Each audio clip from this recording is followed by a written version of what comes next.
Hi, ನಾನಿವತ್ತು ಚೆನ್ನ ಮಸಾಲ ಅಥವಾ ಕಾಬೂಲ್ ಕಡಲೆಕರಿನ ಯಾವ ರೀತಿ ಮಾಡೋದು ಅಂತ ಹೇಳ್ತಾ ಇದ್ದೀನಿ. ಇದಕ್ಕೆ ಅಂತ ಹೇಳಿ 2 ಈರುಳ್ಳಿನ ಸಣ್ಣದಾಗಿ ಈ ರೀತಿ ಕಟ್ ಮಾಡ್ಕೊಂಡಿದ್ದೀನಿ. ಜೊತೆಗೆ 2 ಟೊಮೆಟೊನ ಪ್ಯೂರಿ ಮಾಡಿ ಇಟ್ಕೊಂಡಿದ್ದೀನಿ ಈ ರೀತಿ ನುಣ್ಣಗೆ.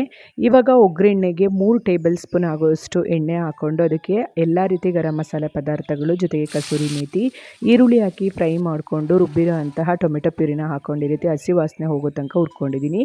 ಇವಾಗ 2 ಟೇಬಲ್ ಸ್ಪೂನ್ ಆಗುವಷ್ಟು ಕಡಲೆ ಹಿಟ್ಟನ್ನ ಕೂಡ ಸ್ವಲ್ಪ ಫ್ರೈ ಮಾಡ್ಕೊಂಡು ಇದಕ್ಕೆ ಆ್ಯಡ್ ಮಾಡಿ ಇವಾಗ ನೀರು ಹಾಕ್ಕೊಂಡು ಒಂದು ಕುದಿ ಕುದಿಸ್ಕೋತೀನಿ.